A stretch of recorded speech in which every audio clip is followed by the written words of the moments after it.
528장 찬송하십시다. 528장.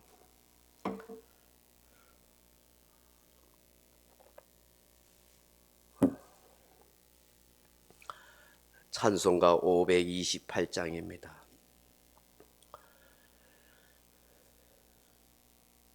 예수가 우리를 부르는 소리, 그 음성 부드러워. 문 앞에 나와서 사면을 보며 우리를 기다리네. 오라 오라, 방황치 말고 오라. 죄 있는 자들아 이리로라. 주 예수 앞에 오라. 간절히 오라고 부르실 때에 우리는 지체하랴. 주님의 은혜를 외안히 받고 못 들은 채 하려나. 오라 오라, 방황치 말고 오라. 죄 없는 자들아 이리로라. 주 예수 앞에 오라. 세월이 살같이 빠르게 지나 쾌락이 끝이 나고 사망의 그늘이 너와 내 앞에 둘리며 가리우네. 오라 오라, 방황치 말고 오라. 죄 있는 자들아 이리로라. 주 예수 앞에 오라. 우리를 위하여 예비해 두신 영원한 집이 있어 죄 많은 세상을 떠나게 될 때 영접해 주시겠네. 오라 오라, 방황치 말고 오라. 죄 있는 자들아 이리로 오라.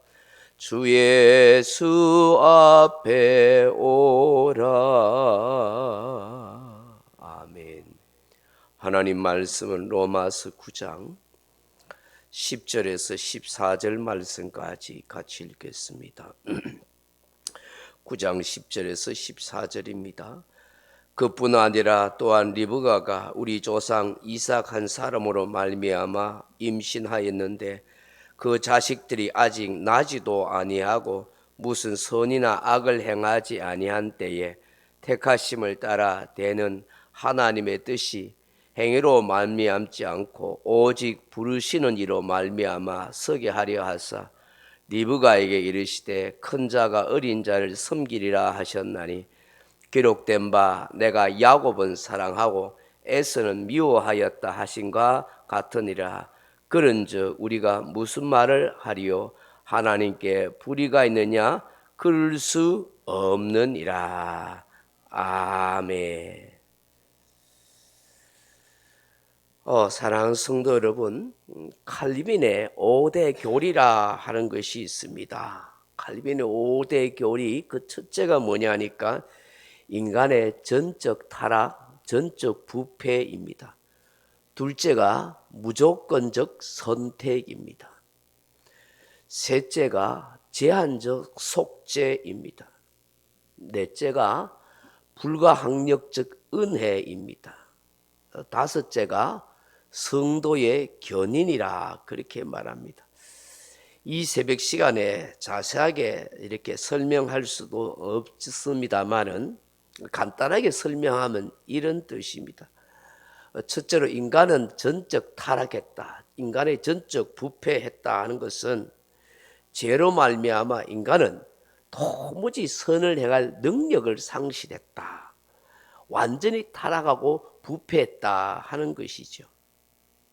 두 번째로 무조건적인 선택은 하나님께서 인간의 어떤 조건을 보고 선택한 것이 아니라 하나님의 절대적인 주권에 의해서 하나님 뜻대로 구원받을 백성을 선택하셨다 하는 것이 무조건적인 선택입니다. 세 번째 교리가 제한적 속죄라 하는 것인데 구원받은 백성들에게만 예수 그리스도의 속죄가 유효하다 하는 것입니다. 예수님이 십자가에 피 흘려 죽으심으로 모든 죄를 사하여 주셨다 했을 땐 믿지 않는 사람이나 믿는 사람이나 모든 죄를 다 사함받았다면 다 구원받아야 되지 않습니까? 그렇지 않다는 것이죠. 예수 믿는 사람들에게만 그 죄가 용서받았게 된다 하는 것입니다. 이걸 제한적 속죄라 그렇게 이해하면 되겠습니다. 네 번째가 불가항력적 은혜라 하는 것입니다. 구원받은 백성들에게는 하나님의 은혜를 거부할 수 없다 하는 것이죠. 내가 아무리 은혜 안 받고 싶어도 구원받은 백성들은 그냥 은혜를 받게 돼 있다는 거예요. 은혜 받. 구원받을 수밖에 없다는 거예요. 내가 안 믿고 싶어도 안 믿어지는 게 아니라 믿어지게 되고 구원받을 수밖에 없다. 이게 불가항력적 은혜라 하는 것이죠. 다섯 번째가 성도의 견인입니다. 견인. 택한 백성 성도는 아무리 실수하고 넘어지고 죄를 짓고 해도 천국까지 반드시 인도해 가신다. 이걸 두고 성도의 견인이라 그렇게 말합니다. 그래서 이 칼빈의 5대 견인은 우리 개신교 신자들은, 이 장로교 신자들은 반드시 알고 있어야 돼요. 이 다섯 가지의 이 교리만 확실히 알고 깨닫고 믿으면 어떤 상황과 환경 속에서도 흔들리지 않습니다. 구원을 잃어버리지 않습니다. 신앙생활을 신실하게 잘 할 수가 있습니다. 꼭 기억하십시오. 첫째가 뭐라고요? 인간의 전적 타락, 전적 부패. 두 번째가 무조건적인 선택. 세 번째, 제한적 속죄. 네 번째, 불가항력적 은혜. 다섯 번째가 성도의 견인. 이 다섯 가지죠. 오늘 본문을 보시면 이 하나님의 무조건적인 선택에 대한 말씀의 내용입니다. 사도 바울은 하나님의 선택을 설명하면서 본문에서 이 이삭과 리브가의 두 아들 에서와 야곱의 예를 들어서 설명합니다. 리브가가 임신해서 이 두 아들들이 그 리브가의 뱃속에서 태어나기 전부터 하나님은 야곱은 택하시고 에서는 버리셨다. 야곱은 사랑하시고 에서는 미워하셨다. 큰 자가 어린 자를 섬기리라. 그렇게 말씀하셨다는 것입니다. 이 두 녀석이 이 에서와 야곱이 무슨 선을 행하거나 악을 행하는 것 그런 것을 알기 전부터 뱃속에서 있을 때부터 하나님은 야곱만 택하셨다. 이 사실을 오늘 말씀하고 있다 하는 것입니다. 리브가에게서 태어난 두 아들 가운데 하나님은 동생인 야곱을 택하셔서 사랑을 베푸시기로 하셨는데 그 같은 선택에 대하여 그 어느 누구도 항의하거나 불평할 수 없다. 하나님께 불의하다고 말할 수도 없다. 이것은 하나님의 선택이 전적인 하나님의 절대 주권에 있기 때문이다. 그렇게 말씀하는 것입니다. 사도 바울은 본문에서 이 점을 강조합니다. 하나님은 야곱과 에서 두 형제 중에서 동생인 야곱을 택하여서 그 후손을 자기 백성으로 삼으셨습니다. 이것은 창조주이시며 구속주이신 하나님의 절대 주권으로 이루어진 것입니다. 그러므로 그 어떤 피조물이 뭐라고 항의하거나 그렇게 하나님에 대하여 대적하여 말할 수가 없습니다. 라고 말합니다. 그래서 바울은 이 본문에서 하나님의 선택에 대해서만 말씀하고 있지 그 선택의 근거나 이유에 대해서 일절 언급하고 있지 않는 거예요. 하나님의 선택에 있어서는 육신적인 우선권이나 인간적인 장점을 인간적인 어떤 노력이나 공로 하나도 그런 것을 인정하지 않습니다. 그 어떤 것도 영향을 미칠 수가 없고 그 모든 것을 다 배제하십니다. 이 사람이 앞으로 훌륭한 업적을 많이 쌓을 것이기 때문에 뛰어난 일을 많이 하기 때문에 택하였다. 그게 아니라는 거예요.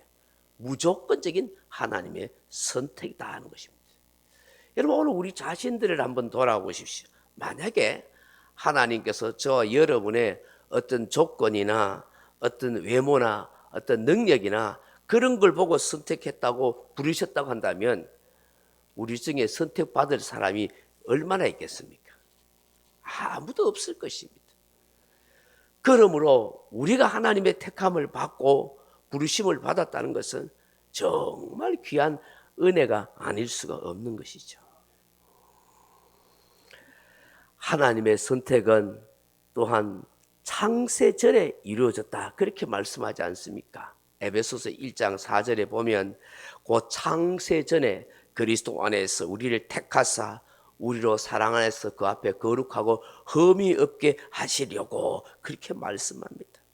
이미 저와 여러분은 창세 전에 하나님의 사랑과 관심을 영원 전부터 받도록 그렇게 되어 있었다 하는 것입니다. 이 하나님의 선택은 변경되거나 폐지될 수 없습니다. 다시 말하면 성도의 구원은 철회되거나 변경될 수 없다 하는 것입니다. 이것은 하나님의 선택받은 자들의 축복이요 영광이요 특권이기 때문인 것입니다. 하나님의 선택받은 저와 여러분은 하나님의 사랑과 은혜와 관심을 온몸에 받게 되는 것입니다. 이런 복된 신분이 된 거예요. 그래서 어디에 있든지 무엇을 하든지 여러분 꼭 기억하십시오. 나는 하나님의 사랑과 은혜와 모든 관심을 한 몸에 받고 있는 귀중한 인생입니다. 존귀하고 소중한 인생입니다. 이 사실을 늘 생각하고 의식하고 살아가야 되는 거예요. 나 같은 인생 쓸모없니 필요 없는 인생이 하나님이 사랑하면은 왜 이리 하는 일마다 안 되니 이런 생각들을 하지 마십시오. 살다 보면 실패와 고난과 어려움을 겪을 수 있습니다. 그럼에도 불구하고 나는 하나님의 사랑과 관심과 은혜를 받고 있는 인생이라는 사실을 믿어야 하는 것입니다. 광야 같은 이 세상에서 아픔과 고난과 실패를 통해서 많은 역경을 겪으면서 나를 하나님이 훈련해 가시지만 그조차도 하나님이 나를 사랑하신다는 증거요. 온 관심과 온 사랑과 은혜를 베풀고 있다는 사실을 우리는 믿어야 하는 것입니다. 그러므로 하나님께서 성도인 저와 여러분을 선택하신 것은 반드시 목적이 있는 것입니다. 하나님의 뜻하심이 있는 것입니다. 그게 뭐겠습니까? 에베소서 1장 6절 이하에 보면 이는 그가 사랑하시는 자 안에서 우리에게 거저 주시는 바 그의 은혜의 영광을 찬송하게 하려 함이라 그렇게 말씀합니다. 에베소서 1장 12절에 이는 우리가 그리스도 안에서 전부터 바라던 그의 영광의 찬송이 되게 하려 하는 것이라. 에베소서 1장 14절에 이는 우리의 기업의 보정이 돼서 그 얻으신 것을 속량하시고 그의 영광을 찬송하게 하려 하심이라 그렇게 말합니다. 선택받은 주의 자녀된 저와 여러분 하나님의 영광의 찬송이 되게 하려고 그렇게 부르시고 선택하신 것입니다. 그러므로 저와 여러분은 늘 하나님의 은혜를 찬양하며 감사하며 주께 영광을 돌리며 그렇게 살아가야 할 의무가 있는 것입니다. 사랑하는 성도 여러분, 주님을 찬송한다, 하나님의 영광을 찬송한다는 게 그저 되겠습니까? 정말로 겸손한 마음으로 감사하는 마음으로 주를 신실하게 믿는 마음이 아니면은 진정한 찬송이 나오지 않습니다. 앵무새들은 입술만 뻥긋뻥긋 따라할 수 있는데요. 우리의 영혼 깊숙이 정말 하나님께 온 마음과 온 사랑을 드리면서 영광의 찬송을 부르는 것은 믿음이 없으면 안 돼요. 겸손한 마음이 없으면 안 돼요. 나에게 주신 모든 것이 감사로 깨달아지지 않으면 그게 안 된다는 거예요. 그래서 여러분, 찬송 속에 그렇기 때문에 그런 믿음과 겸손한 마음과 감사로 드리는 찬송 속에 역사가 일어나는 거예요. 능력이 나타나고 치유가 일어나고 회복이 일어나고 기도응답의 역사가 나타나는 거예요. 그래서 찬송 부를 때 여러분 겸손과 믿음과 감사함으로 진정으로 부를 수 있기를 바랍니다. 오늘 칼빈이 말한 바 무조건적인 선택은 하나님의 절대적인 주권 속에 있다는 사실을 꼭 기억할 수 있기를 바랍니다. 실수가 없으신 하나님, 성도의 구원에 있어서 반드시 우리를 인도해 가시고 역사해 가신다. 이것을 믿고 살아갈 때에 저와 여러분이 이 험한 세상 속에서도 든든하게 힘있게 그렇게 인생을 살아가게 되는 줄로 믿습니다. 이 말씀을 묵상하면서 함께 기도하기를 주님의 이름으로 축복합니다. 각자 기도하시다가 돌아가시기 바랍니다.